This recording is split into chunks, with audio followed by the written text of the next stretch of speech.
And I will record this too. Thank you. Okay, so you all can see, I'm going to put it on speaker view so I can see what I'm doing. No, where did I go? Here I am. During random, I had like a few, when we do our flats, our the designs that we have, like the prints, aren't going to be on the flat, correct? Correct. Okay. So when I do my flat, I started with my grid so it's not crooked. And I lined up the access line and the HPS with each different flat. And I make it neat and organized so I can see all the details. And I use rulers to draw the top stitching. And if you don't have a ruler, you can fold a piece of paper and make a homemade ruler. So it's all neat and organized.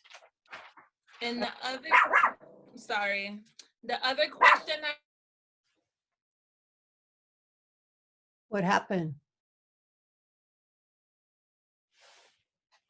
What happened? Who asked the question?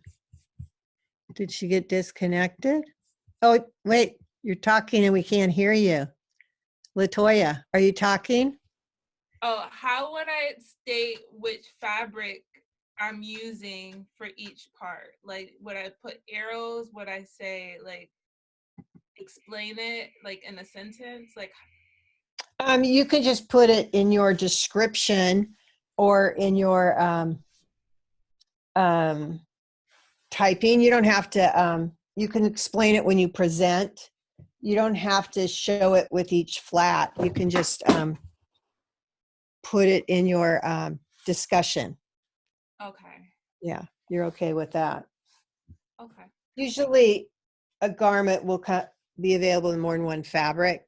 So right now, because we have such a small collection, you're fine with just putting it in your discussion that say this one I'm going to offer in cotton muslin, and I'm also going to offer it in flannel. I could just say it in my discussion. Okay. Okay. Okay, so I'm going to do vocabulary. Let's see. I'm going to go back to pinning the video. Okay.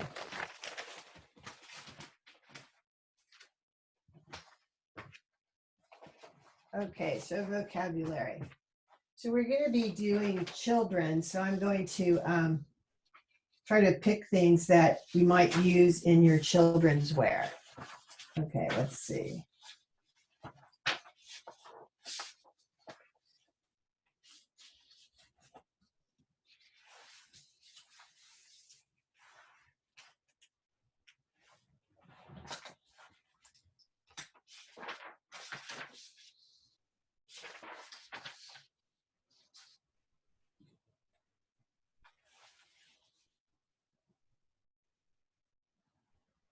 So I'm making a skirt with a yoke and a box pleat. Okay, so this is a skirt with a yoke. The yoke is here. The box pleat is here. So a box pleat, the direction of the pleat goes in opposite directions. So this one,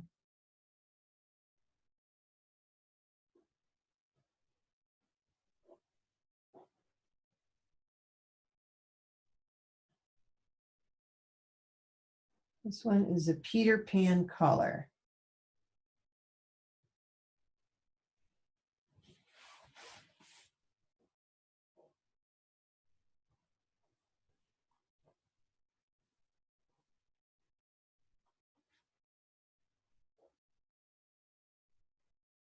So this is a puff sleeve.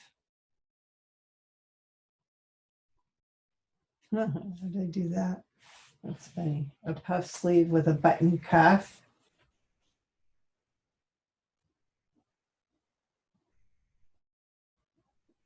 But usually you wouldn't, I don't know why I did that. Usually you wouldn't see the the button. It would be on the other side, on the back view. So if this was the back view, you would see that cuff coming over and then buttoning. And all of these pieces would be coming out, and there would be a placket.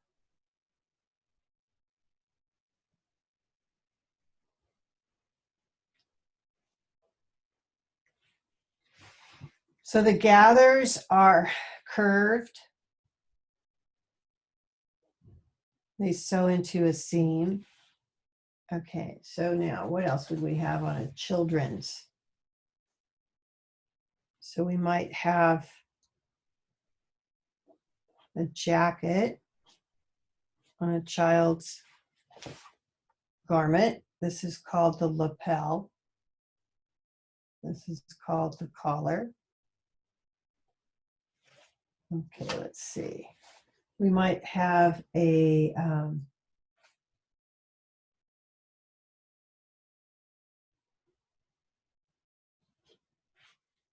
you might remember these because I think I've drawn them a few times. This is an inverted pleat.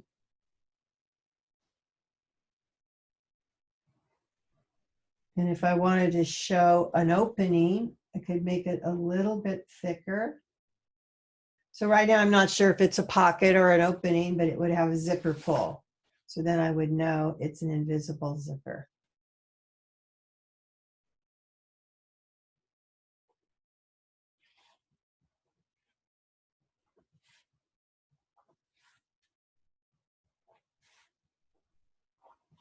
Okay, so maybe I want to make a little different type of collar.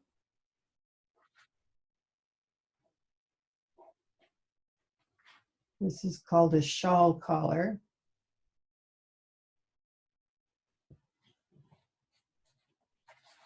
Maybe I want to make a jacket.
Has an undersleeve and an upper sleeve and a pocket flap.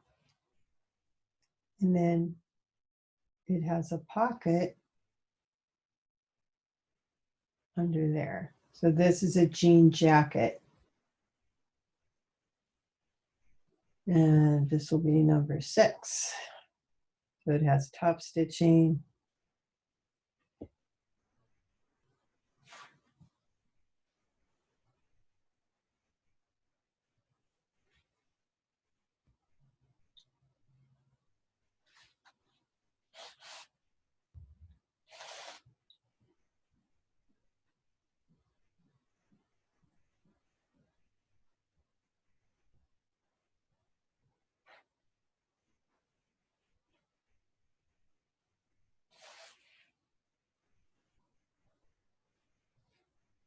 Usually anything with denim has double needle, not just one row of stitching. There's usually an edge stitch with a 1/4 inch. So it's called a double needle.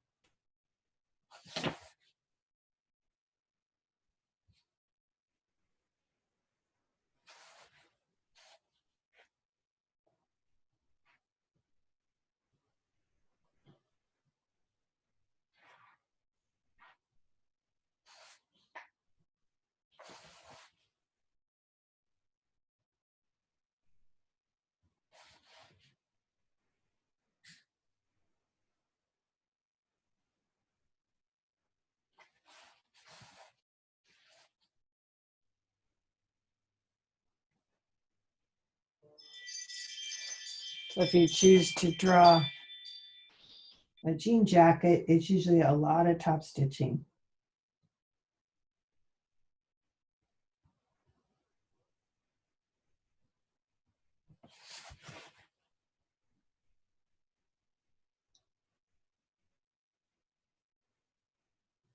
Okay, I got my jean jacket.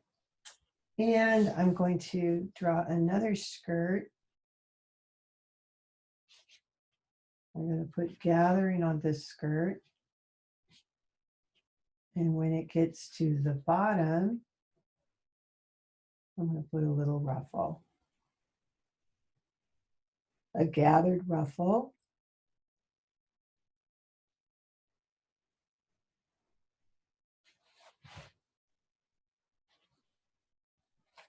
So we got a shawl collar. This is called a prairie skirt.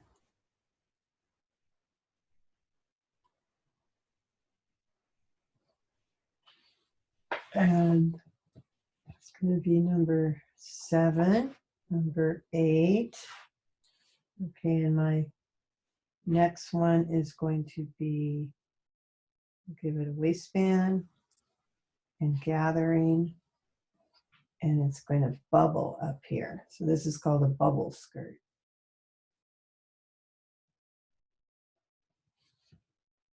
Seven, 8, 9. Maybe a button and a zipper. So I'm going to do a side lap zipper. Make it a little darker. And then one more design. Where do I have room to fit it in? So I'm going to make it something I can fit in. Okay, I am going to do a sleeve. So I'm going to give it ribbing. You can see it in this little corner. And I'm going to give it a waistband with ribbing. And a collar, a stand collar.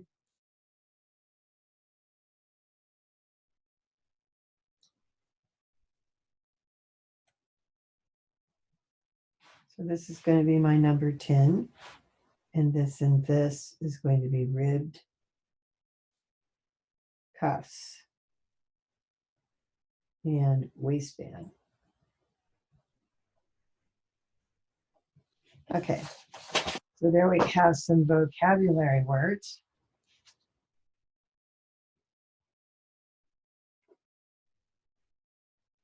And I will be putting these online. Okay, so the first thing that we will do with the children's wear collection is you're going to choose a brand that is already out there. And I'm pretty sure, unless you have children, that you've never really shopped for children's wear.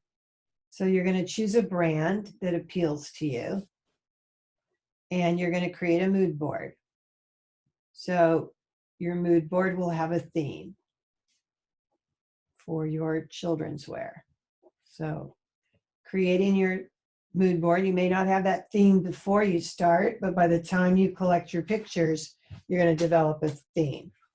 So far, that's what you will have for the beginning of your collection. So the fabrics that are going to be used for your children's wear collection are going to be, you're going to design a plaid print.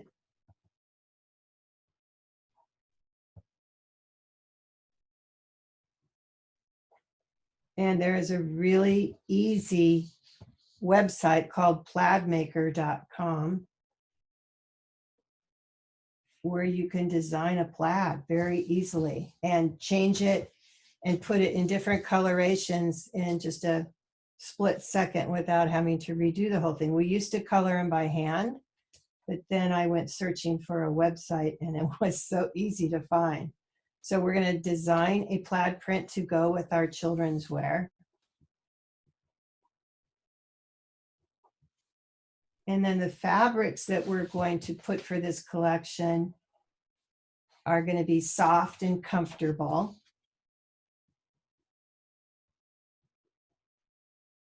So soft, comfortable, durable, because children are active. So one of the fabrics will be denim, fits the bill. Denim, can use flannel.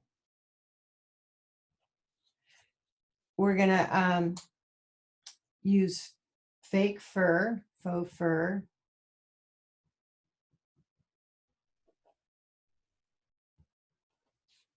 So I will be giving you demonstration on fur, curly, long hair, and short hair.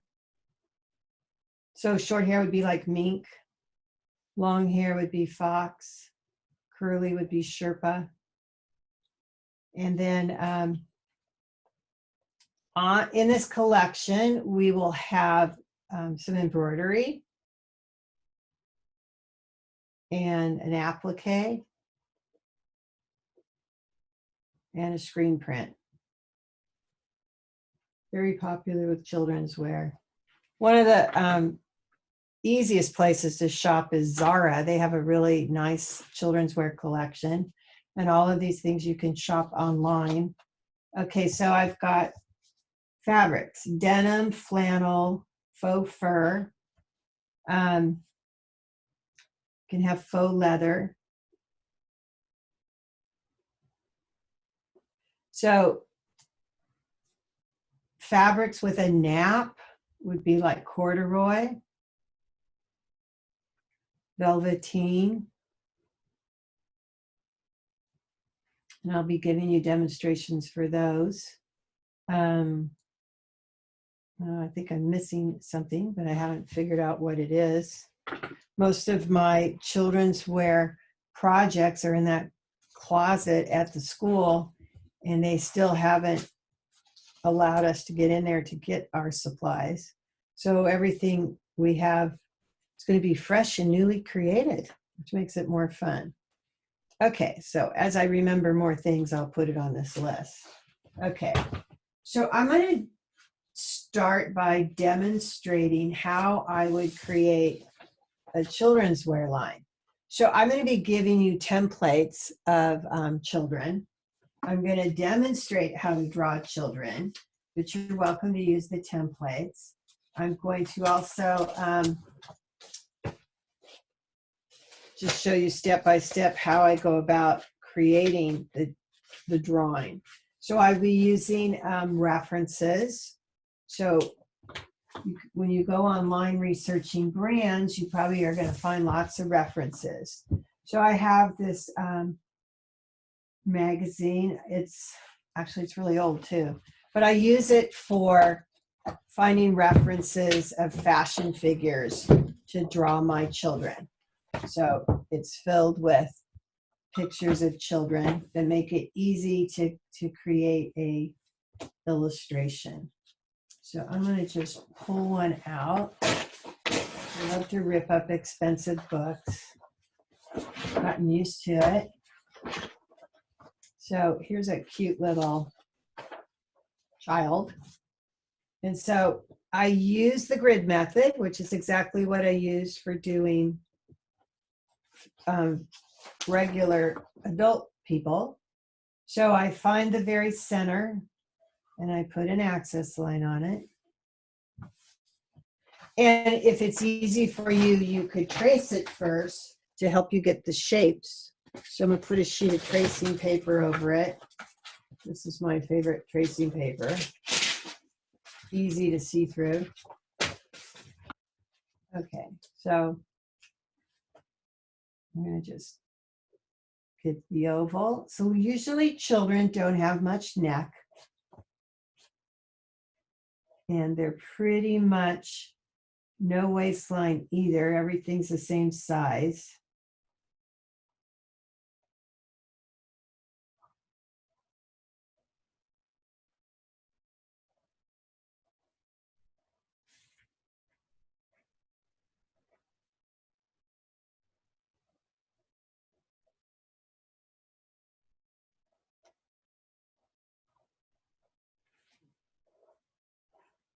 So if I just take a piece of paper,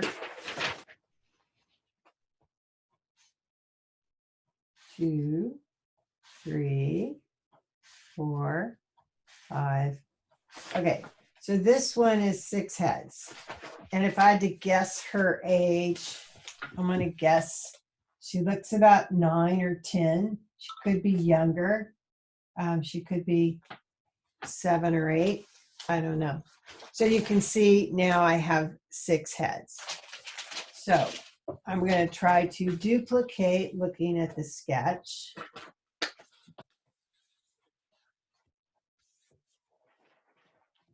Using a piece of paper because let's just say I don't have a ruler. Miss Rad, can I record, please? Yes, you can. Good morning, Jewel. Good morning. Okay. Did you get any sleep? I was up all night. I still have some stuff to do for the project today. I couldn't figure out how to design the fabric online, so I have to do it by hand, and then I still have to do my templates. Okay. So the class that's here now, we've all taken consensus. Quite a few people stayed up all night. So we're going to make it due tomorrow to give you more time. And Great. so I'm right now demonstrating how to begin a children's collection because our next collection will be children. And before that, I did some vocabulary words. I don't know, did you get to see that? No, I don't know what's going on with my phone. It doesn't always go off when the alarm was set, but it didn't make any noise. It's really irritating. Oh, sorry. No, it's okay. Okay, so I was going to try to find what you meant. It's okay. Okay, great. Thank you so much. Will Yeah. it be on the modules? Because I can just do it then. It'll be after class. I'll load it up. Okay, great. Thank you. You're welcome. Appreciate it. I have no idea where I stuck those vocabulary words. I get a kick out of myself that I can lose something that fast and I'm in a tiny little 2 by 2 foot space. But I'm looking for what I sketched and I'm not finding it. Here it is. Okay, so I will be putting this online so you can see it. We did, I tried to just put in the vocab list words that you might be using in creating a children's wear collection. So I did the yoke of a skirt, a box pleat, Peter Pan collar, gathered curves that make a puff sleeve, a placket on the back when you button it up, and an inverted pleat, a lapel with a collar, a shawl collar. It's called a prairie skirt, a jean jacket, a bubble skirt, and a ribbed cuff-in waistband. So I'll be putting that up there so you can see it. So right now what I'm doing is I'm trying to sketch a figure. I will be giving you templates so you can create with templates or you can try and sketch. You're all at different levels. Some of you might want to sketch your own. So the first thing I did was I traced the figure, and it's a 6 head figure, this one.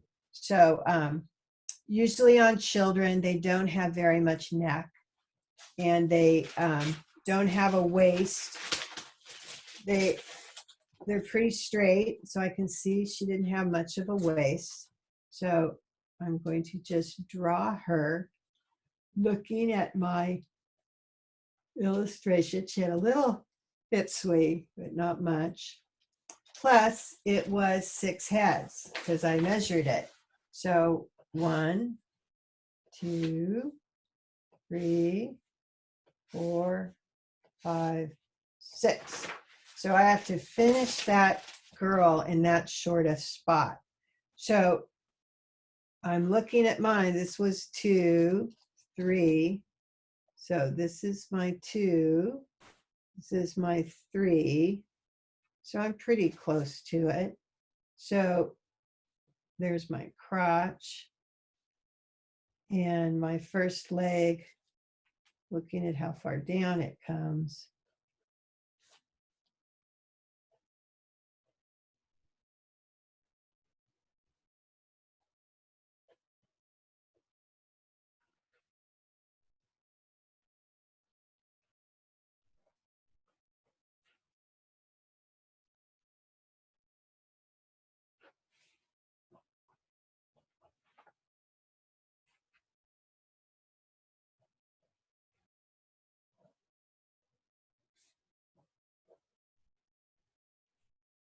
Okay, so far, so good.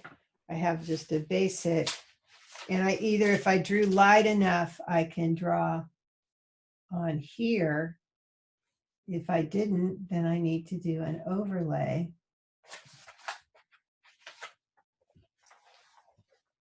And I'm on computer paper. So I'm going to get my layout bond, which is much easier to see through than my computer paper. And so I call this a roadmap. I did a tracing first. I marked out the 6 heads, and then I tried to just draw basic shapes. And now I'm going to try and refine it. So judging her drawing, I mean, looking at her, I'm going to guess she's supposed to be maybe 8 years old or 9. Not sure. But the less neck, the younger she will look. So she has this cute little tunic on that says, I love New York. We will definitely change that to I love LA. Okay, so then it wraps around and I see her arm. And she has on a glove, which I can put on a glove. And I have to decide, do I want that hand? Maybe I'll put that hand there. Okay, so it pretty much went narrow and then wrinkles. And then we see the hand and all the fingers. The fun thing about this one is I could actually make those fingers look like hot dogs because she has a glove on. So I can put some of the stripes. And then I see. So her arm, usually it's a little chunkier, but it's okay. I'm trying to draw what I'm looking at. Okay, so then she has leggings on that kind of bag at the knee.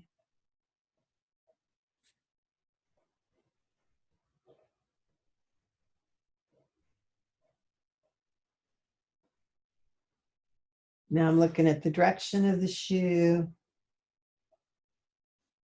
the sole.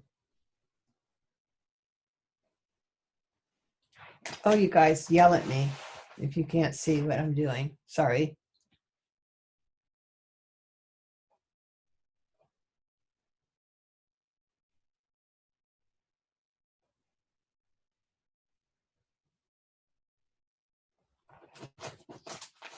So far, so good. And now I just have to get a face.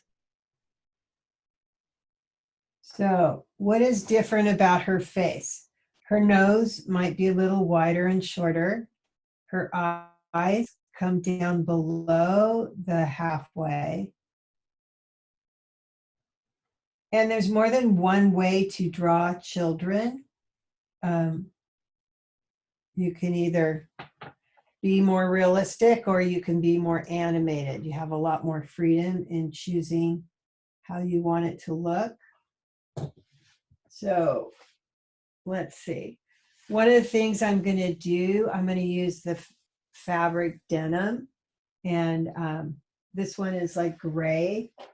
So I'm going to use a 20% gray and an indigo blue to create this look.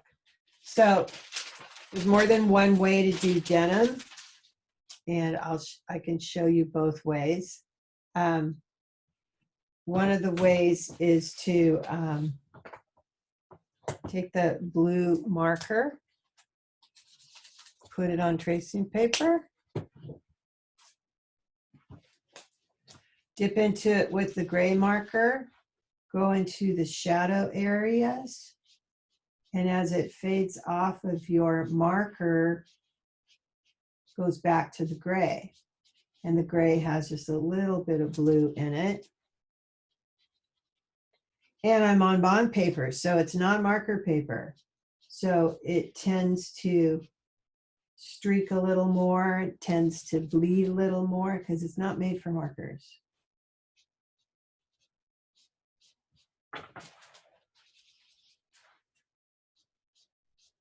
So I go in the shadow shapes first, and then the blue starts wearing off.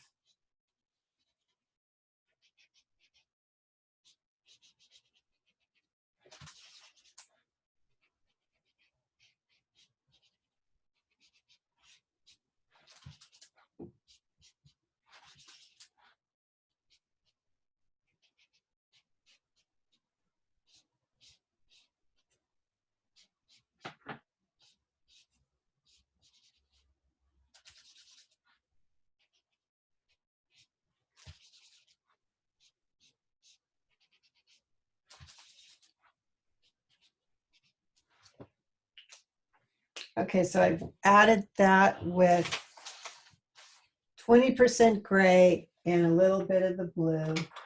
I'm going to use a black pencil to do some more shading.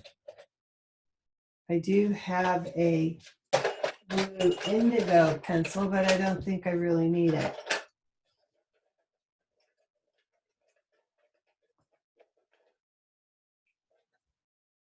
Okay, and I can't find it, so it doesn't matter. I don't really need it.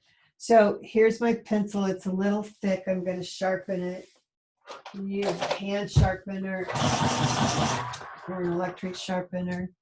And I'm going to come in, I'm going to just nuance. I'm a little thicker around the curve of the calf.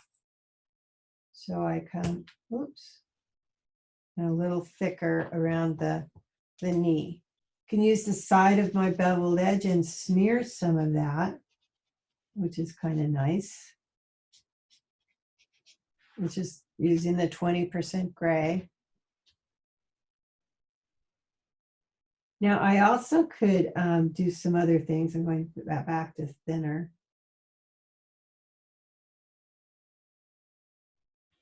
I could use my flesh marker. So this one is sand. And I'm going to flip it over and put it on the back side. And so it's looking like she tore her pants. And now I go on the front too, because I want it nice and dark. So I'm on bond paper. I'm not on marker paper.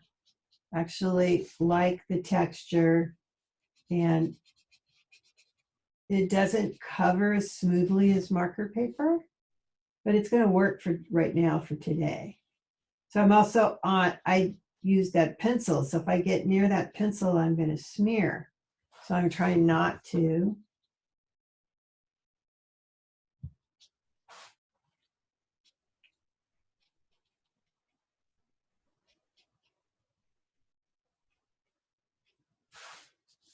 So she's a little pebbly. So I'm going to go on the back side and saturate.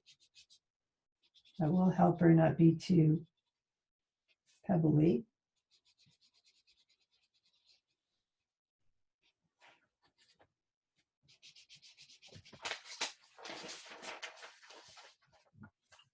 Still a little pebbly, so I'm going to add another layer here.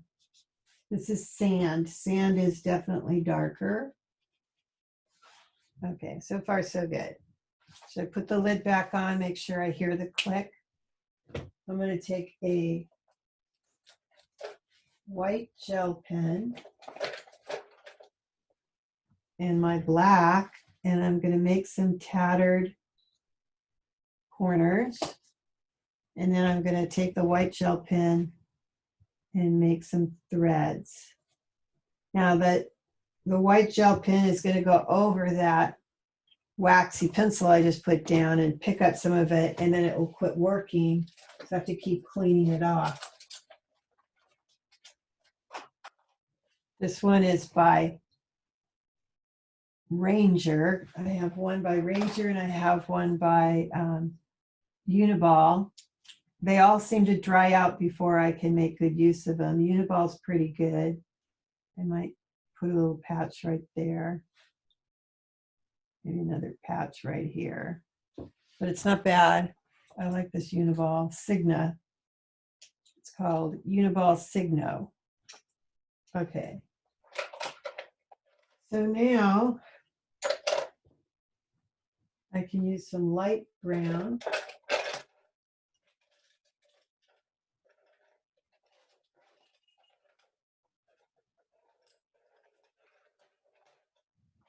I can use some light brown and just lightly put in some shadows on the inside of the arm, under the neck, on the nose, cheek line, a little bit more. And I can use the beveled edge and go over that marker where the pencil is, and it's just going to blend it a little into the lighter flesh. And it's helping me build value just by a little brown pencil. So I want a seam on the inside of this leg. So I drew it with a black pencil, and I might see a seam over here. And I'm going to take that white gel pen that I really liked, moved over here, and I'm going to add some top stitching, very fine top stitching. And it wiggles through the folds, and then it comes out. So I did it on the inside, wiggles, and then it comes out. Denim actually has twill, which is a little diagonal texture. So I could show that. If I could find my blue pencil.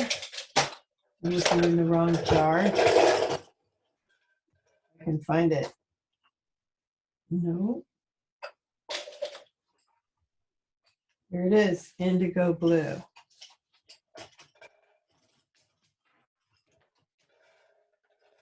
Obviously, most of you don't have your markers and pencils yet, but I'll continue to give demos so that you can remember this when you do get your supplies.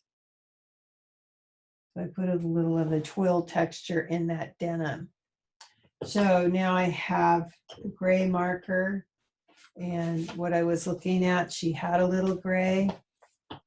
So I'm going to put a little, and I've used this gray to blend my denim. So it's fading off as I continue to draw more, and it's going lighter than it was because all that other marker is finally off. So if you start in your shadows, even if you've still got marker on it, it'll fade off eventually, and you can use your, now I'm going to look for another gray that's a little darker.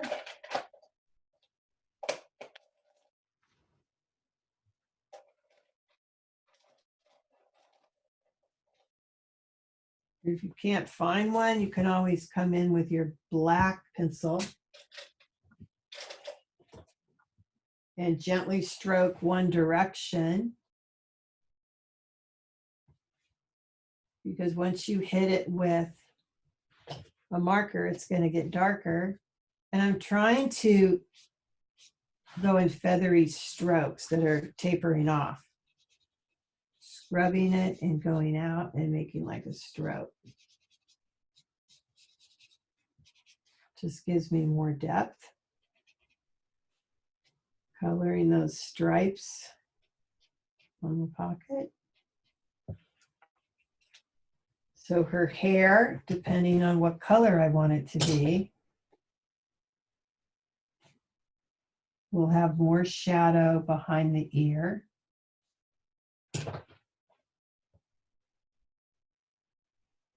I'm adding a little bit of black and some brown, and I can blend it. I can use colorless blender, or I could use the light gray. It doesn't matter. It's just gonna slowly pick up the color.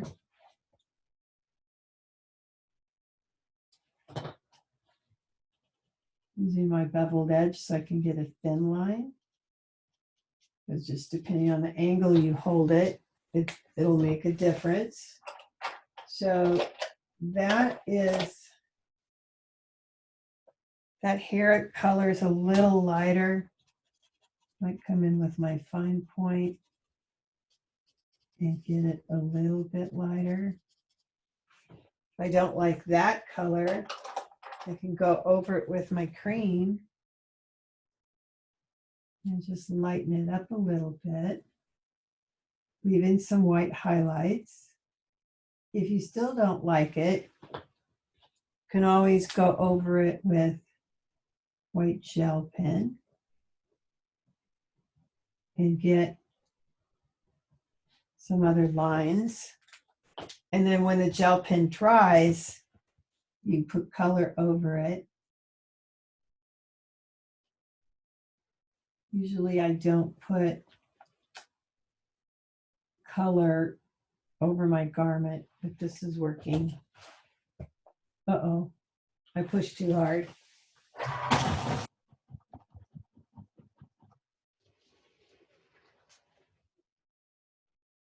I'm coming back with some cream pencil on the white gel pen. And I'll put a little bit of brown in her hair. So it makes sense why it got browner towards the bottom. I put a little bit of black in there. And she's a little girl, so I'm going to give her some color, but I'm going to make it a lighter pink. Put blush on her. That'll work. And then I'm going to use my fine point micron pen.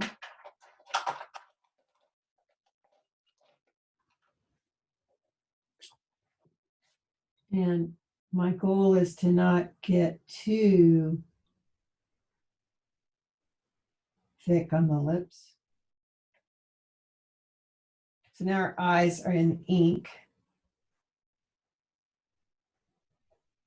Where she barely has brows.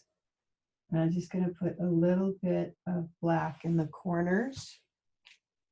And the rest will be done with pencil. So a little pencil.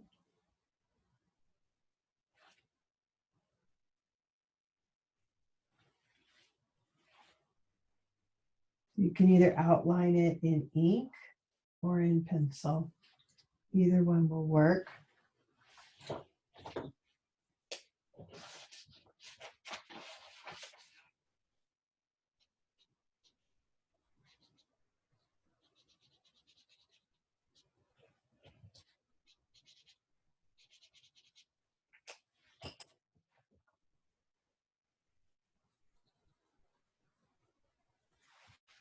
So let's see. We have all 10 people here. So those of you that were a little late, we had a vote before you showed up that we're going to push this deadline to tomorrow so you have more time. And so I've been demonstrating children because we're going into a children's collection next. So for those of you that have just come in, has anybody finished completely? I think Jack is finished completely because he did upload his PowerPoint.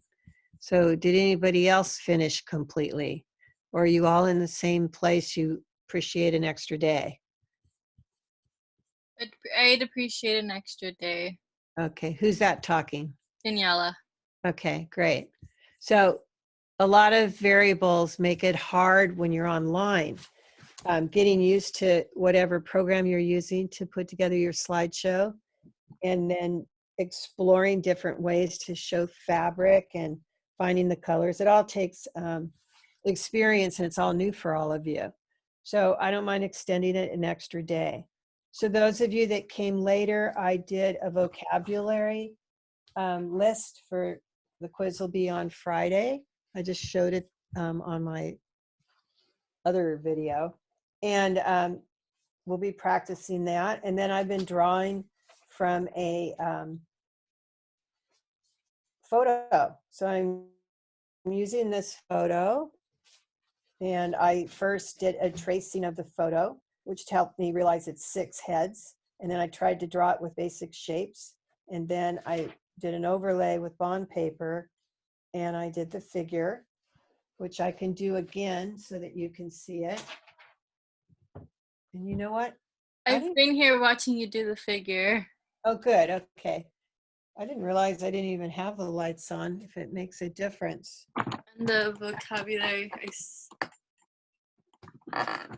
Having the lights on make a difference? A slight difference. Yeah, I didn't even realize I didn't have them on. Okay. So I will be giving you templates. And so you have a choice if you want to create your own figures or if you just want to use a template. That's fine with me. Here's an example of a template, but I'll be putting templates up on the module so you can use them if you prefer. So I'm going to do the exact same sketch over again, but this time I'm going to do it in grays so that if you don't have tools, if all you have is a pencil, you could do it in grays. That will work fine. Okay, so I've blocked it out at 6 heads. And so her face can be rounder. She's younger. Her cheekbones really aren't developed yet. The face, it creates a triangle when you connect from the corner of the eyes to the chin. So I keep that area really small. The eyes can go below the 1/2, and they're still one eye apart. Very little brow because she's just a young girl. She doesn't have a lot of brow. I'm going to give this one bangs. Maybe I'll give her a little bow.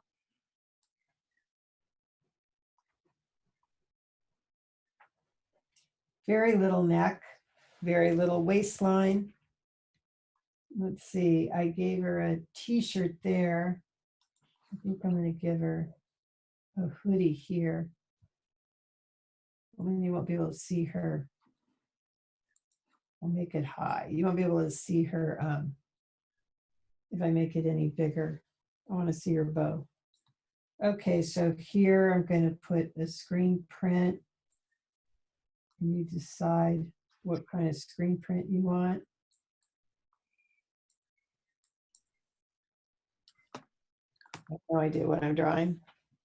Okay, so I'm going to get a rib cuff, a raglan sleeve, a rib cuff,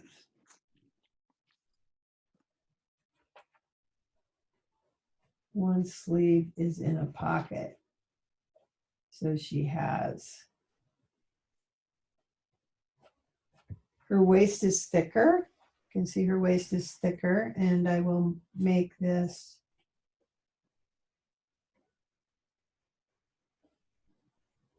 a little shorter pant.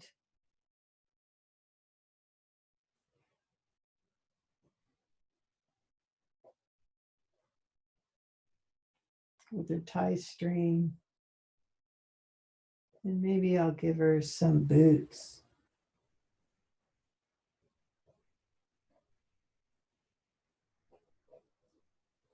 So she has boots and the ribbing. And maybe instead of a hoodie, because I went over some of the details that the children's wear will have. All right, trying to get my eraser out. Change my mind. I'm not going to do a hoodie. I'm going to do a nice big fur collar. And it's going to come all the way to that zipper.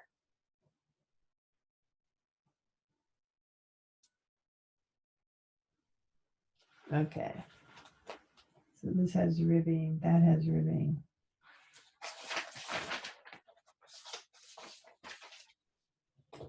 So I have a gray marker.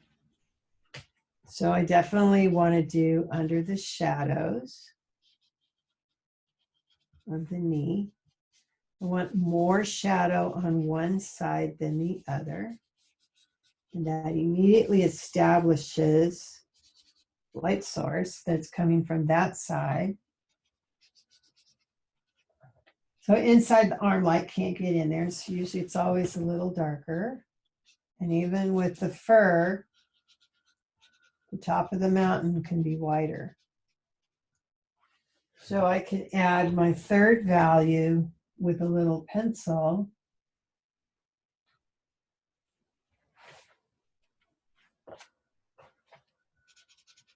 And I scrub it, getting some points, because I would rather it look like a paintbrush did it. And I'm on bond paper, so it doesn't blend as easily as marker paper. Sometimes that's easier for a beginner because they need to go really slow. So I'm on a pad of paper, quite a few pieces of paper. So remembering that the darkest color pulls my eye around.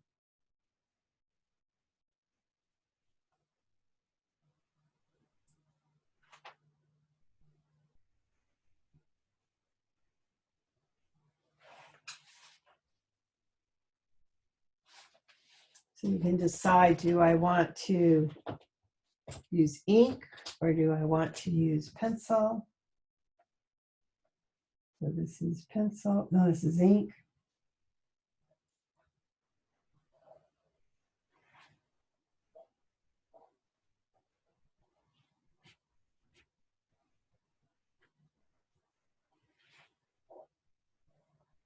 How's this screen print applique? So I've got some detail.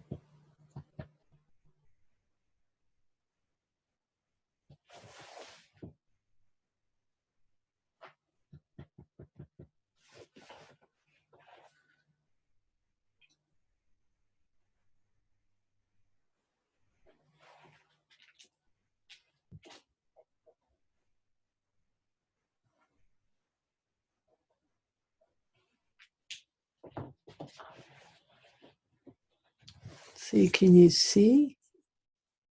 I'm pinning the video, still not making it bigger. So I got to be in speaker view to see my drawing bigger.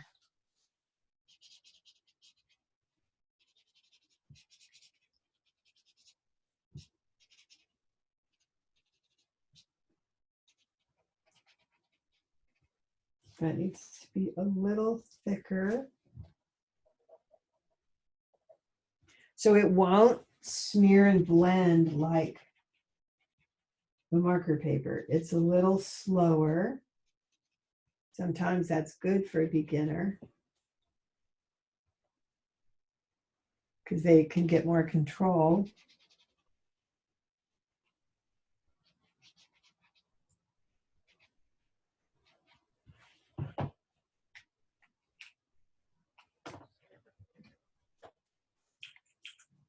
So I've used the denim color, which is indigo blue with the Prismacolor marker. I'm on bond paper, so it's a lot different. I've used 20% gray. And if you mix the two together, you're going to get a lighter version.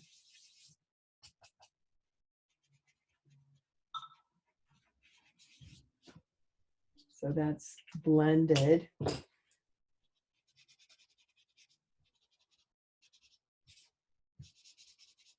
So if you let it dry and then keep layering the one marker, it will be darker.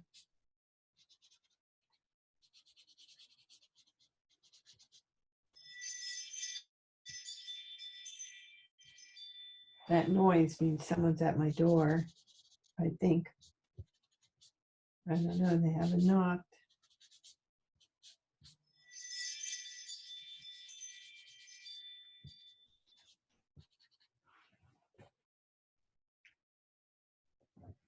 So I've got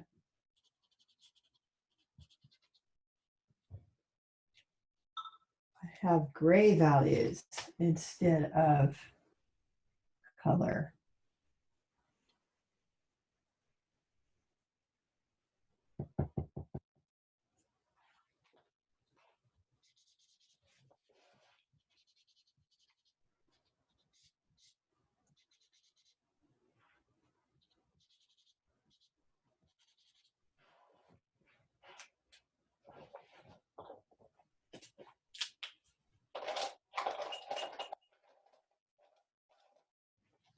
Here's my black marker.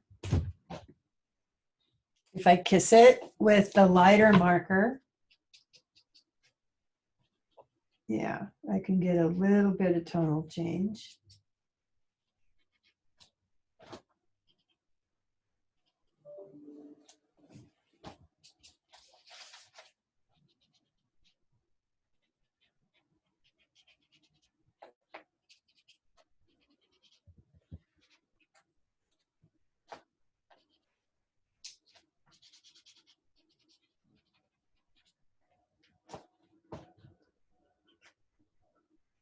I was hearing the click.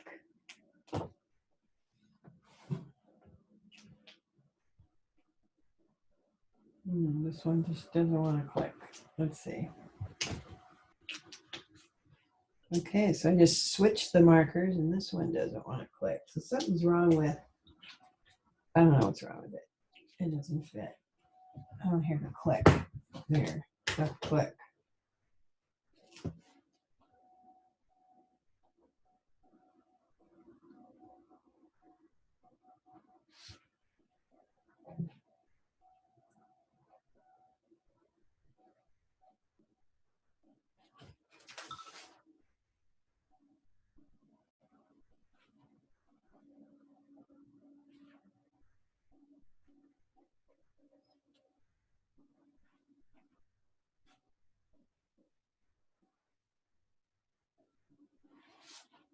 Then her hair, I think I'll give her hair the cream pencil.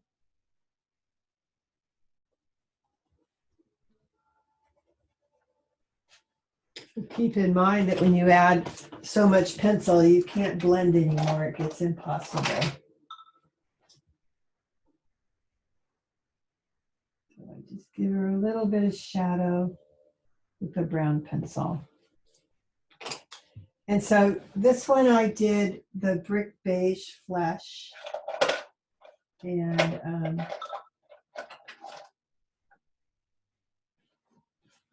I'll give her another flesh. Oh, no, I didn't do brick beige, I did sand. And I don't see that marker that I used. Oh, here it is. Here's my sand.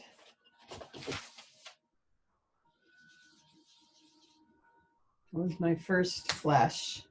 So my next flesh, which sand is a middle value, my next flesh is light walnut, which is not bad.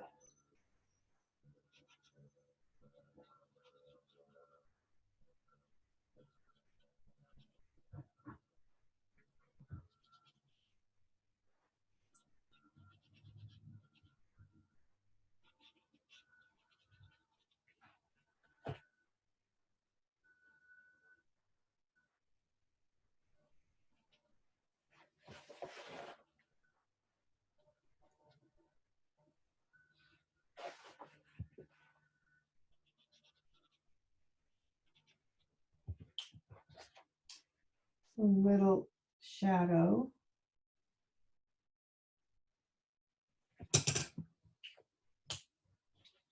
Can go back to,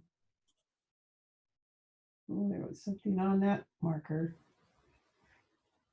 I didn't expect.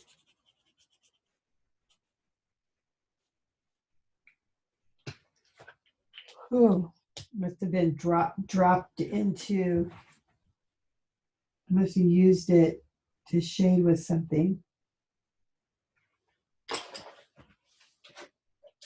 Maybe I'll give her green eyes.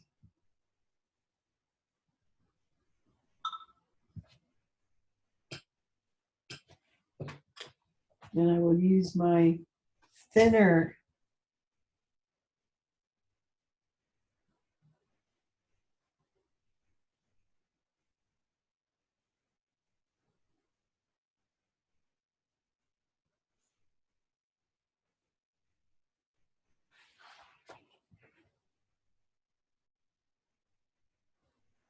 so her fingers are smaller.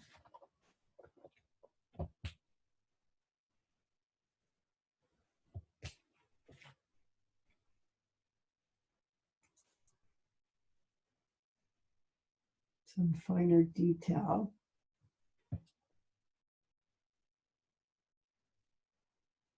So these are gloves, so they can be just a little more like a hot dog instead of a trapezoid shape, because it is a knit sweater going over it.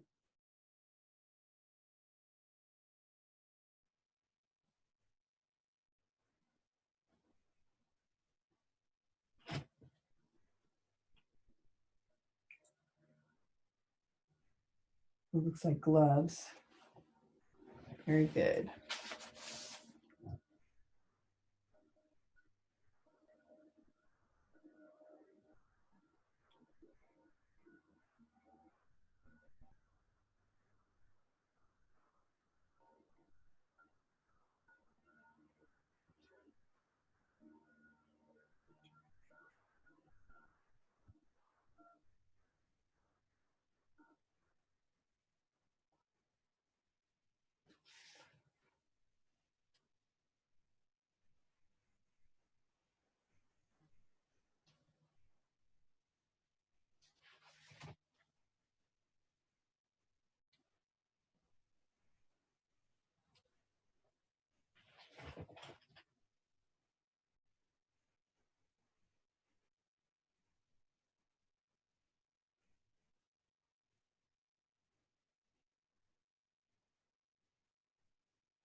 So your sketches, your children should be between 7 and 11 years old.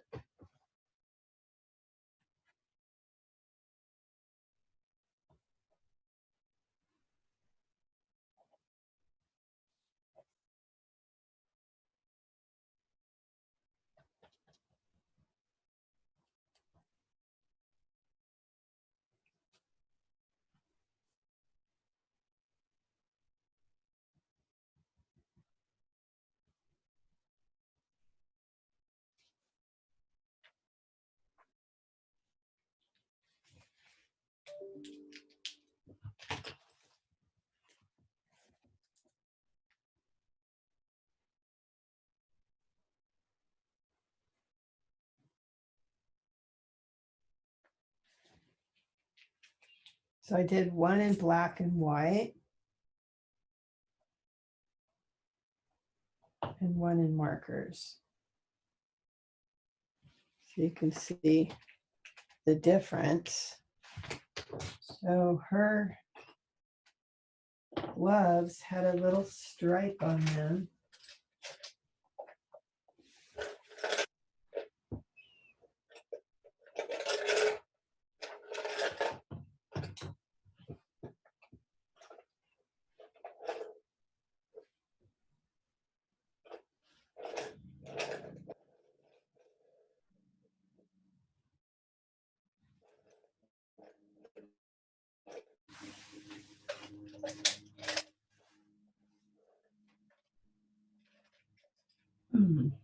Where is that pencil? I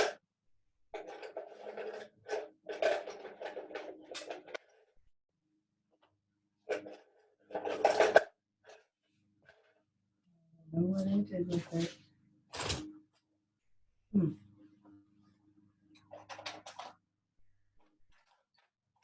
Another thing you could do is put in some texture underneath it and then add the waxy pencil. This one makes it look more like corduroy.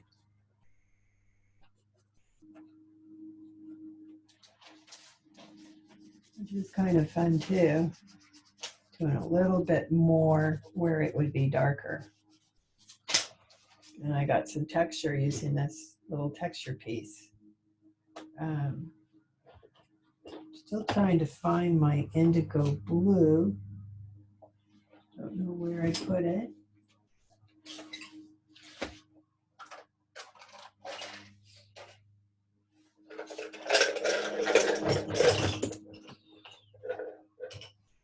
It might be on the floor because I do not have it in this box.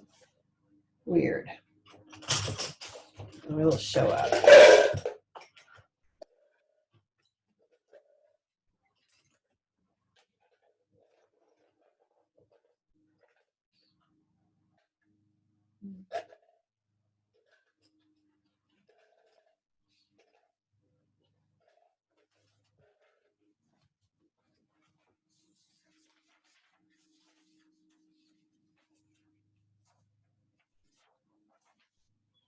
So far, I've demonstrated how to do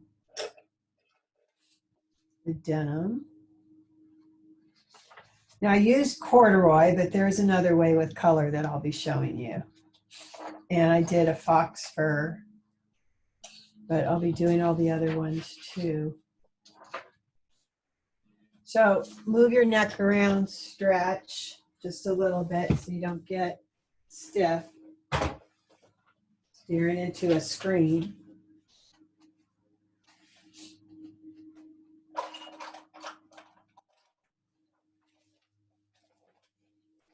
So those of you that came in a little bit later, what were some of your struggle points of putting together this collection? Did anybody struggle? The mood board, but I feel like usually the mood board is the hardest for me and I spend the most time on. Yeah. So what I usually do is I usually just get tired of focusing on the mood board and then I move on to something else and then I go back to it. So what makes it hard? I think it's just like I'm a type of person that I have to just see things, other stuff. And I feel like putting a mood board together it's kind of hard because I feel like I really don't get my ideas off the mood board. Oh, where do you get your ideas? I think usually just everyday life and people. Okay, so you've got them in your head, and then where do they go from there? Do you put them- I usually try to draw it down as like I feel like once I draw the clothes, like the figures, Yeah. that's when the ideas start coming of like what colors to use, what the palette. Have you ever used a sketchbook to just keep all your ideas in? Yeah, I have a sketchbook, but I kind of packed it away. Oh. A lot of people now are, when they interview for a design job, are asking to see your sketchbook because they want to see your process, how you create. Okay. So keep that in mind. You should always have a working sketchbook. So if you go on a job interview, they can see how you process and create from beginning to end. Okay, so that was my process for creating denim. So here were some of my words.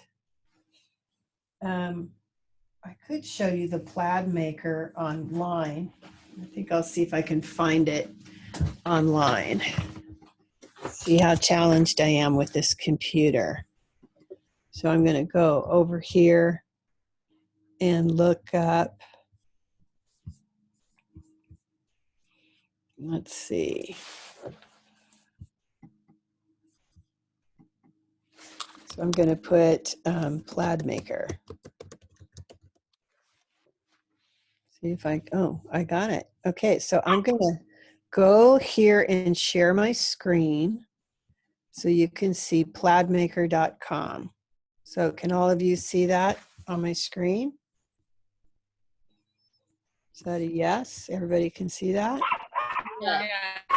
Okay, so it's pretty easy. You can try it out. I click the try it out button. So as you get better at this, you can come in and pick a color. So maybe I'll go blue. And it'll, I don't know, pick another color. It'll be green. And I'll pick another color and it'll be yellow. Okay, so I don't know if I like that. Maybe it'll be beige. Yeah. And maybe that green, I'll go a little deeper. And maybe that blue, I'll go more gray so it looks more denim. Okay.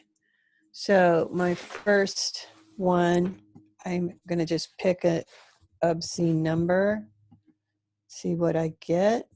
My second color. So I do this every quarter. You think I'd remember, but I don't.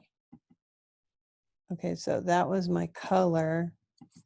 I want this one to be 25, but I don't want that color. I want this color. Then I add one more, and I want it to be this color. So over here, I'm getting a preview of what it would look like. I think I can make it, yeah, bigger so I can see what it would look like. And then my beige, do I want more beige or less beige? Let's see, I gave it more. Yeah, so then I can play with it. I don't know what mirroring it, yeah, that's a mirrored and that's a not mirrored. So do I like the mirrored? That's not bad. So now I have one of these and I could print this out and I'm happy. So I'm gonna put save, be creative. What do I wanna call this? My plaid name, denim plaid. Now I usually don't do all this stuff because I don't wanna buy it. So I just take this and I print it out and I make a collection. You might be able to take a screenshot and make a collection. I'm not sure, but you can practice it and try. But you just saw how simple it was. There was nothing hard about it. And when I'm doing this, okay, now I'm gonna change the numbers around. Maybe I'll make that 50. Yeah, that made it bigger. Maybe I'll make this 30. That made that bigger. And maybe I'll make this smaller. So you can do whatever you want. You can experiment with it and practice and get it looking how you want it. You can make it bigger if that helps. You can mirror it. Now it looks like that, which isn't bad. I kind of like that. So edit, same pattern down. So I can make a matching stripe. And you can just do whatever you want to play with it. Okay, stop share. Okay. So everybody that's here knows that we've postponed the presentation to tomorrow, correct? Yes. Okay. What was that question? I heard someone had a question. Yeah, it was me. So I was trying to figure out how to like how to do the how to make the fabric. Okay. And I noticed that like all I could do was just upload a picture. Yeah. That was it. And I was like, that's not really making a fabric. That's just like finding a picture and then making that a fabric. I was like, how do I actually like create it? Like, I don't know. I was having a really hard time trying to figure out those like websites on how to do it. So I just found pictures that I liked and I created it by hand. Yeah, that's what I ended up doing because I wanted to do like velvet and then I wanted it to have like sequin cactuses on it. Okay. And like I don't know how I could have made that all like on Um, Online? yeah. Yeah, I didn't even attempt to do it online. I just tried to do it. Um, so let me go in and see if I can figure this out. I go back into a website and I'll just go to Google. Yes, I was just wondering if like all you can do on those websites is just upload like a picture and then that's kind of it. I was like, how do I actually like Well, make there is Spoonflower, which I gave you the link. You yeah, can go there, but I think they're designing it by hand too, and then just scanning it. okay. So I don't know.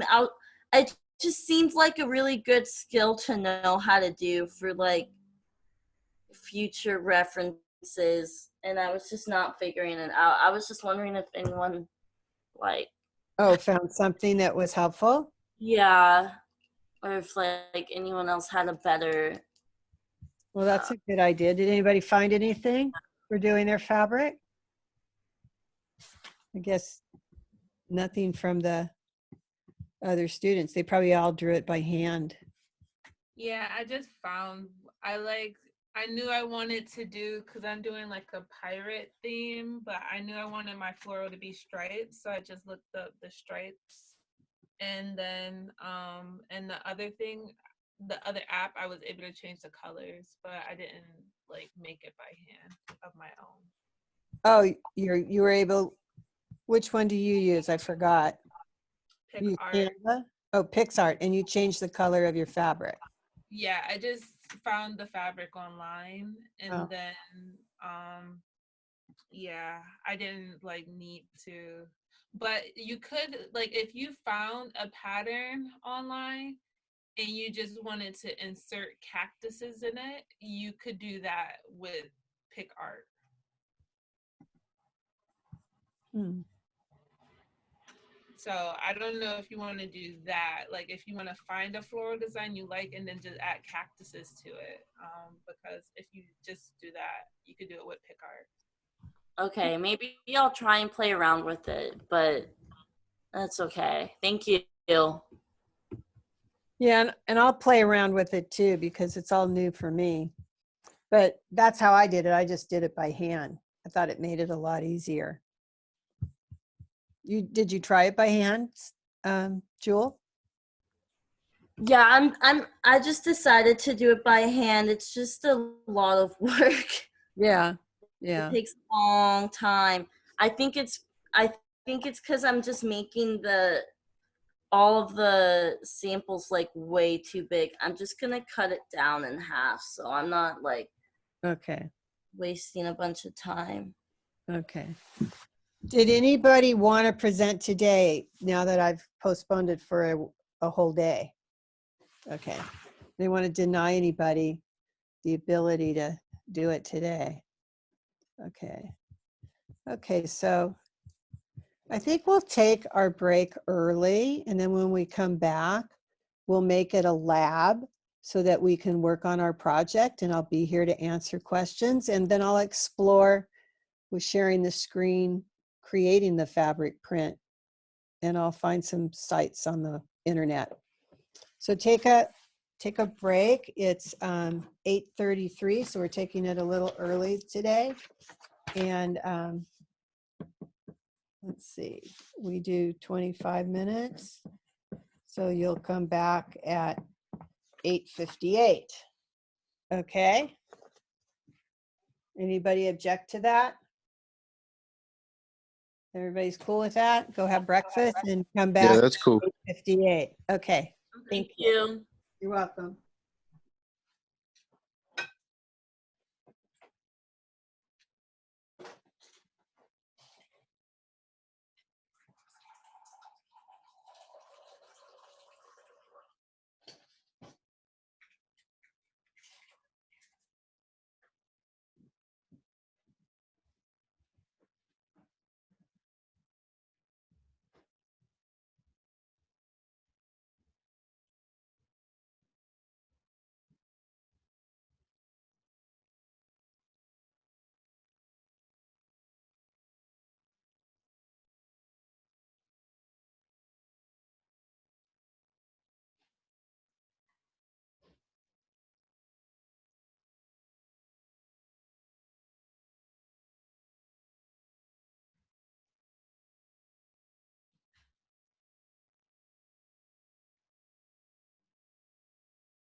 templates.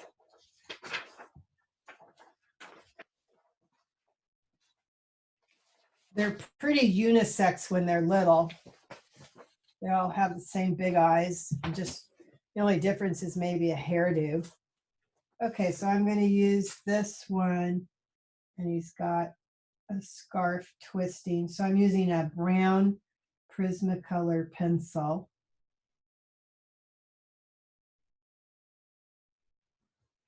So he's got a little scarf. And this particular little boy, he already looks like a COVID haircut. It looks like a bowl on top, and then it's shaved really close.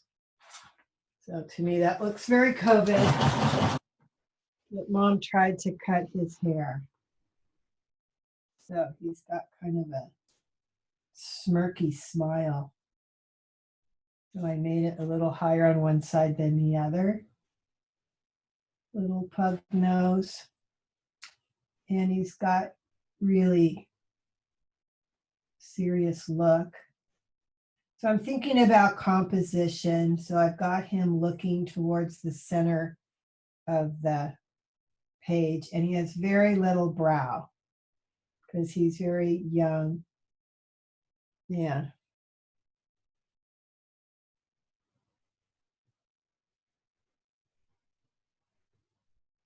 Okay, I think I have that little bit of attitude.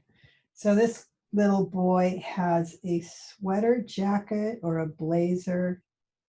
Can't really tell. It buttons on the opposite side.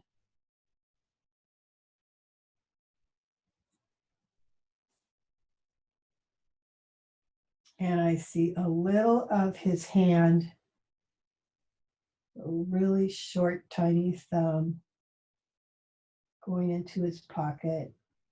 I see a little cuff on his sleeve and another pocket and his sleeve. So I'm using the template, but I changed the hands. And now I look at my shoulders, they're way too big. Give them a little bit of slant. So when you make an error like that, you can erase it if you didn't push too hard. If you push too hard, there's a couple options. So I erased it, but it's still there. So sometimes my colorless blender will fade it out. So I'm gonna check my colorless blender on a piece of scrap paper. Make sure it doesn't have, like it does, it had some brown on it. Once I get it, sometimes I can blend it out. That didn't do a thing. So when you have no other alternative, come in here with color in one direction. And I'm going to use my colorless blender. And I'm going to go in swirl motion and just blend it out. And as long as it's a soft blend, it's not distracting from my illustration. And now it's not very clear where I went out of the lines. It just looks like a soft.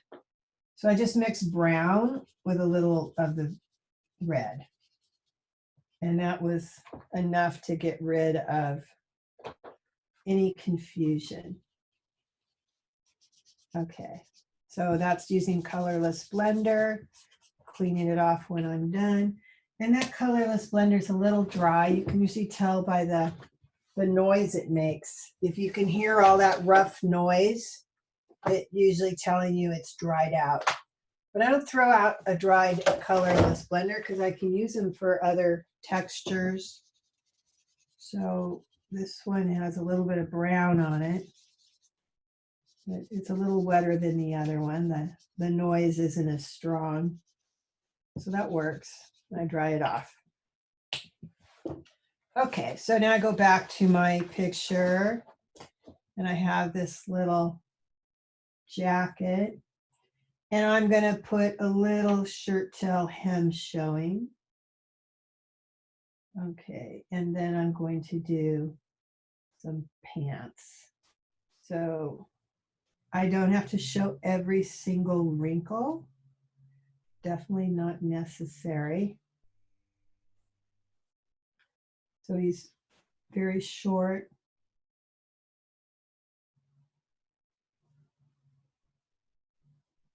Show the shoe. Kind of a dress shoe, casual. And this one, I see a little of the heel. Not much, just a little. But I definitely see more of the shoelace. So I can see, oh, you guys, you're not seeing. You gotta yell at me when you can't see what I just did. So I put an arrow here so I can see the direction of the shoe. Put an arrow. Put an arrow. So I can tell I've got my shoes in the right direction. Now this particular, it looks like a sweater to me. It doesn't look like a woven fabric. It looks like a sweater. So one of the characteristics of a sweater is it's going to have some ribbing. So it does have some ribbing, and I'm going to see a little bit of that ribbing along the edge of the hem. And this particular one has a detail on the breast pocket. It has like an embroidery. So I'm drawing it with the white pen. Going to let it dry. I'll come back to it. And I'm going to put a color on. Okay, so I have, yeah, I found my indigo blue because I put it in the wrong box. Here it is. So I can see this has a little gingham check. And the gingham is a plaid, but in the corners of every one of these, it's just a little bit darker. I'm just going to make it a little bit darker. So as it wraps, it creates a little shadow. So I'm emphasizing some of those shadows as it bends. It helps the wrap around, it helps it read if you emphasize the silhouette edge. And that one wraps around and that wraps around. So I'm going to get some of the check. And I take advantage of the plaid to make it have more motion and curve the lines and help with the wraparound. It helps build depth and dimension to have these plaid shapes curving around the form.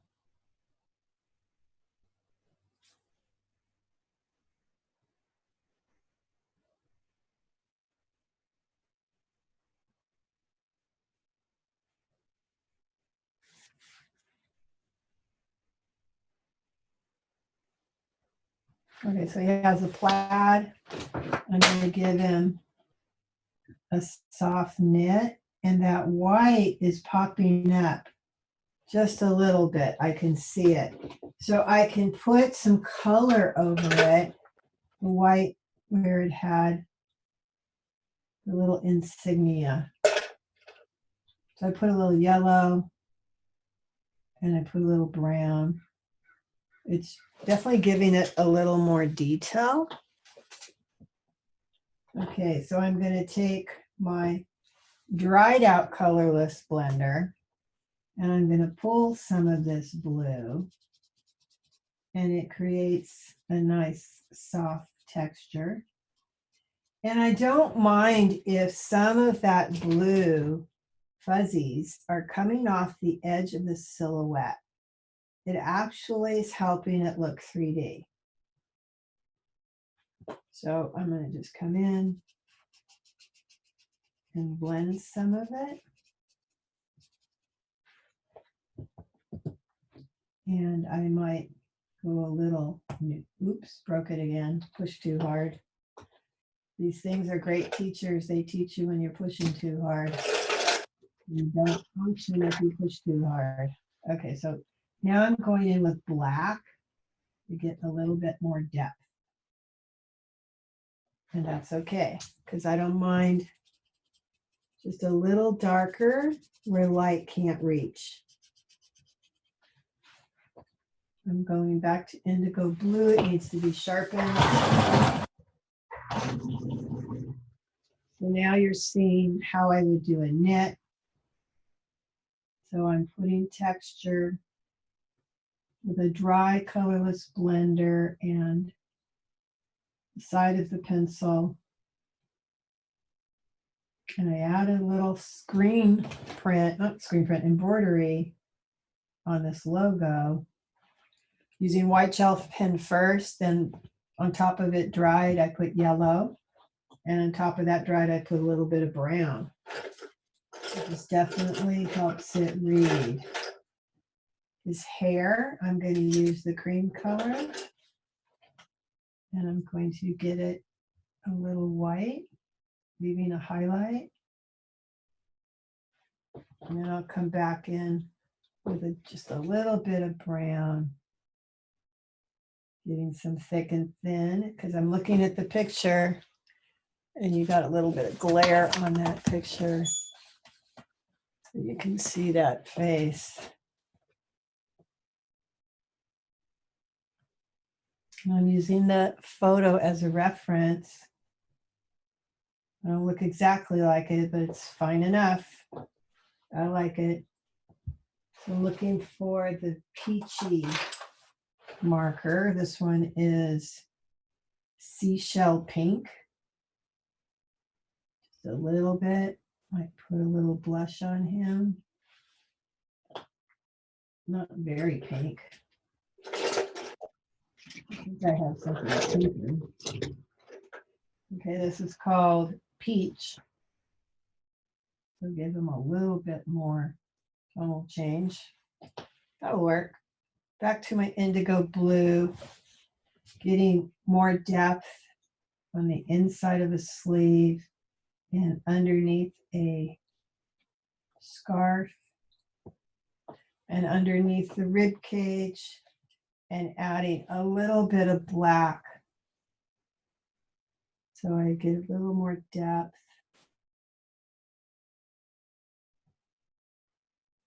Yeah. And then the outside silhouette edge, give it just a little bit of fuzz. So maybe it's an Angora sweater. That would be nice. Nice and soft. Using my dried out marker. It's not dried out enough that it can't blend some of it, but it gives me texture, which is what I wanted, some texture. Put the lid back on it. Get the ribbing, just a little bit more ribbing. Maybe some speckles. And because this is a ribbed, I might put, it's a knit, I might put those little dots that mean it's full fashion. And I might have a little rib, just a little cable effect, making it ribbed. And a little cable effect, making it ribbed. And a little bit of ribbing. And a little cable effect.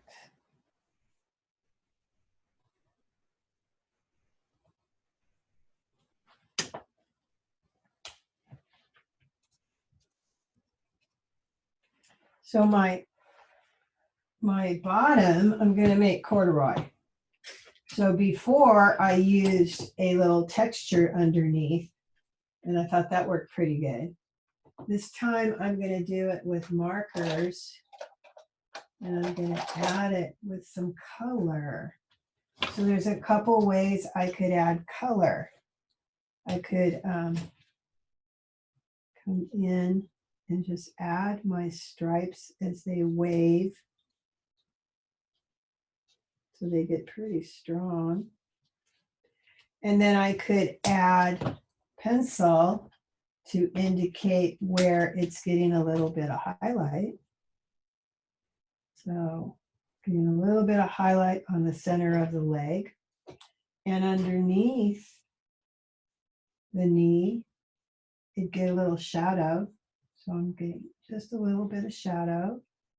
Maybe in these curves, I'd have a little bit of shadow. And maybe between the legs, I'd have a little bit of shadow. And I'm going to blend it.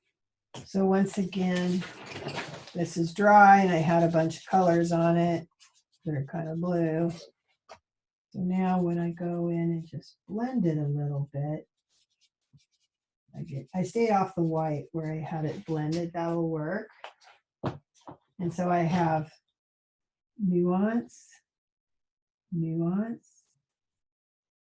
And I can come back on the back side. This is bond paper, so it's not as transparent as the other color. I'm going to go with the light walnut. And I'm just going to color the back a little. See if I like that effect. I can see it a little bit, not much. Maybe I'll come under the knee.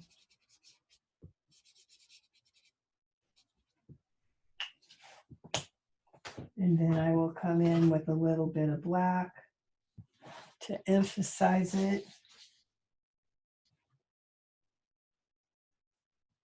And maybe just a little bit of black under the knee too, and then blend it. So you can see how I'm slowly building up, getting more depth. So I'm just putting a little bit more stripe texture.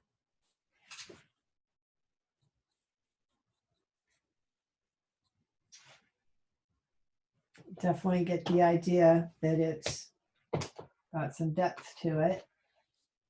Now I'm looking for a color to put on these shoes. The shoes had a little two-tone thing going on.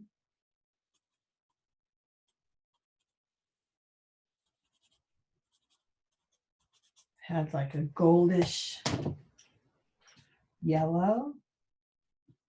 That's not very gold, it's kind of bright. Let's add a little bit of the brown to it. And I use that dried out colorless blender, but I think I'll use the other side. I don't like that part not having some shadow. And I come back in and I just blend a little bit of it. And I'll use the sand, fine tip. And I'm just going to darken up one side. So it looks like light source. And then I'm going to use my pen. I have thick and thin, so I'm going to go thick at the sole,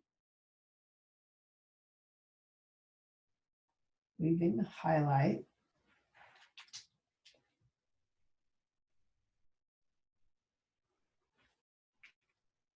And then with my thinner, I'm going to just show off those ties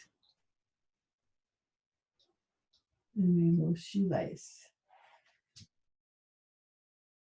And looking at the picture, you might have a little bit, and his shoes have a little bit of traction. Okay, the shirt was similar to the scarf. So I'm going to give it just a little lighter plaid.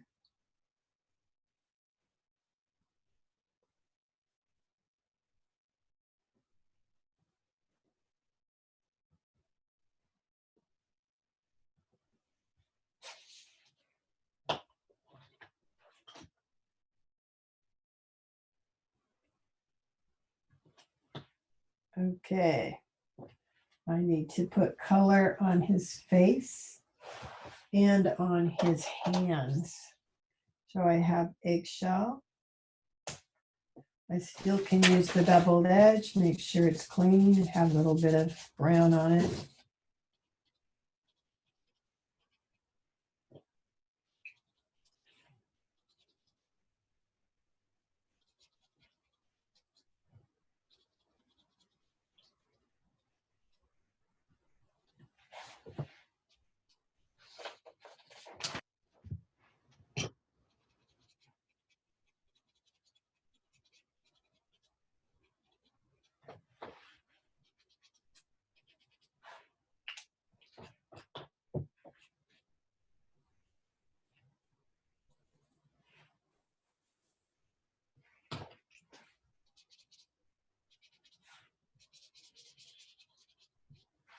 Okay, got myself corduroy and knit. So we had denim. This is probably jersey. This little tunic that's on top is probably jersey. So I'll just say cotton tee, jersey. And she had gloves. Okay, so this is a sweater knit and corduroy. Corduroy. I'm not even sure the spelling. And this is a knit. So we have long-haired fur, which is called fox fur. Screen print, cords, screen print.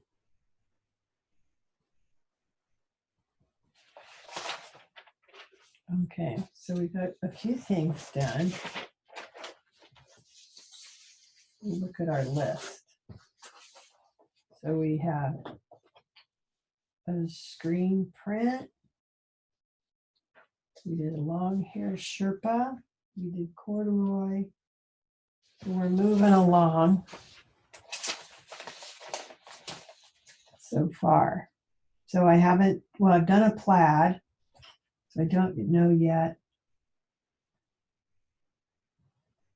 So I put some color in it for a plaid.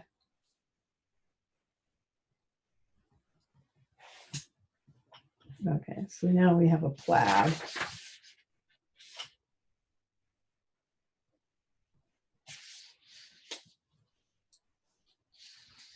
Design a plaid. So I did that. So far, so good. Are we on time? 9:24. Okay, so let me think. We took a 25-minute break. That would lead us back to the lab now because we made up the 20 minutes that would have been the other end of the lab. Okay, so now the second portion of the class is lab, and you can work on your project this time, and I can answer questions and help you. So one of the things I was going to do is go back to designing the print and how I would approach it. So Jewel was saying that she would do a velvet fabric and have a print on it. So she was having problems finding the fabric and then creating the fabric out of cactuses. So I'm going to look online for some cactuses for inspiration. And then I'm going to create something with cactus and velvet.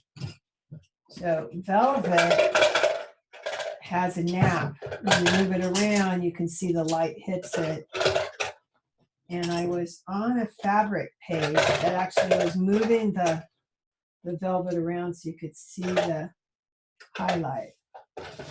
So when I try to render fabric that looks like velvet, it has a strong highlight when it hits the light. So if I was going to try and draw it,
so I'm not on marker paper, I'm not on bond paper, I'm just on computer paper. It doesn't like to, it doesn't help the markers because it doesn't have enough slickness to it. So I'm going to switch and get some marker paper.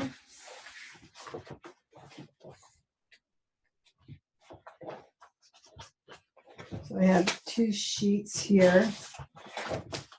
So they'll protect my marker paper. Okay, so now I'm going to use a computer and look up cactus for inspiration. I don't know which computer's making noise. Okay, so this one's turning on. So I'm going to try to make a 2-way print. So whatever size I make this, my figure, this size is going to fit my hand. My figure, it's going to fit the figure's hand. So my hands aren't very big. So let's just see. Whatever I draw, how small it's going to have to be. So I have my cell phone. I must have carried it down. So if I'm drawing a cactus and it's really tiny, that's how small it has to be. So if I'm drawing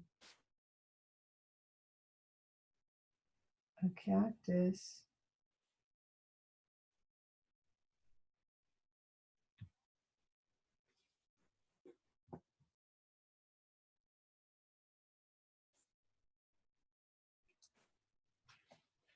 so it's not very big in comparison.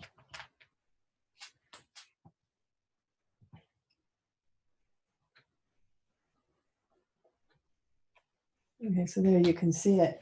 So I'm going to want to draw the same effect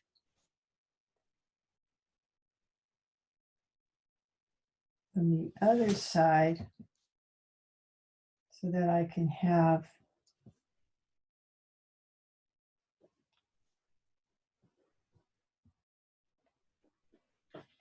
it being a 2-way print. So maybe I'll have a mix of stars and moon.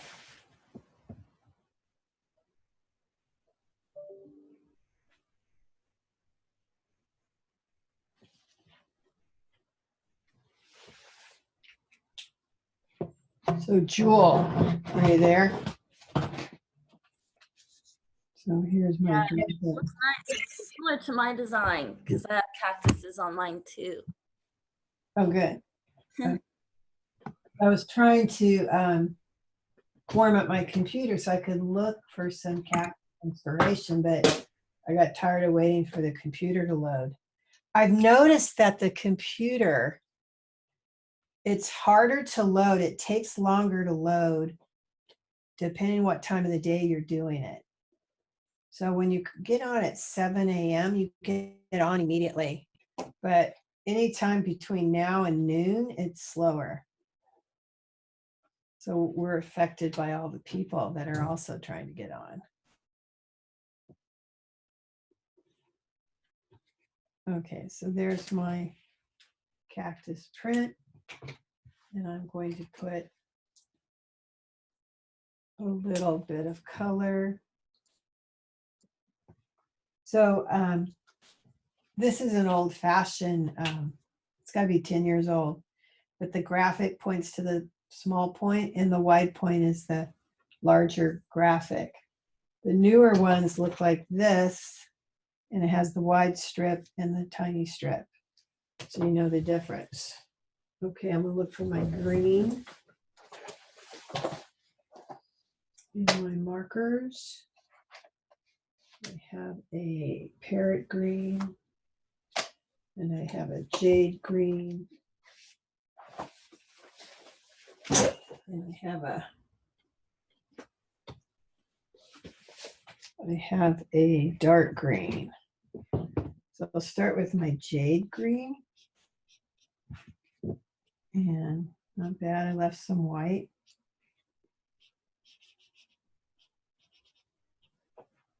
Not bad. And I might give it some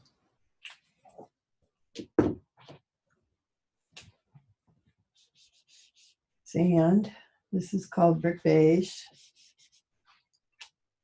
And then my yellow, I might use a pencil.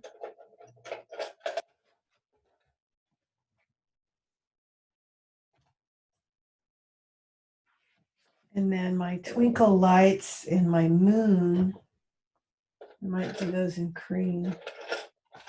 A little more subtle. And what colors did you use, June, for your fabric? I'm still drawing out the cactuses. But I don't know. I was like trying to figure out like how was I gonna draw sequins in velvet? I don't know. That's in your print? Yeah, that's what I wanted. Oh, Yeah. complicated.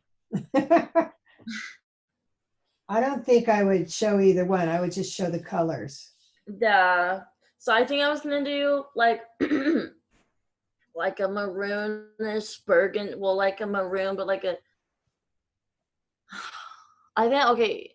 I was gonna do definitely like a gray lavender, and I think I was gonna do like a gray teal as a background, and then the other one, um, I haven't decided yet. Okay.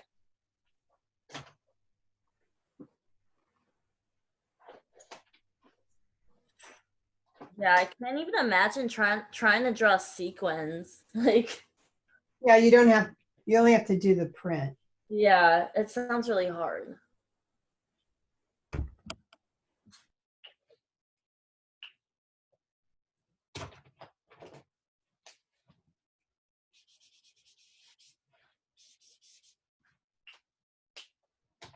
And then you'd have to repeat it in every color. So it can get time consuming.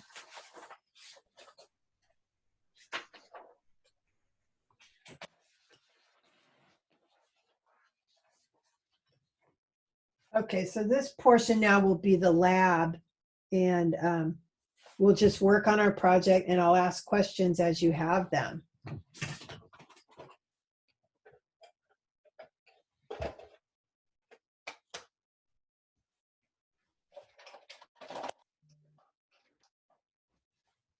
Oh, I found my phone. It hit the ground.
Miss Rag, Yep. I wanted to show you my pieces. Okay. Um,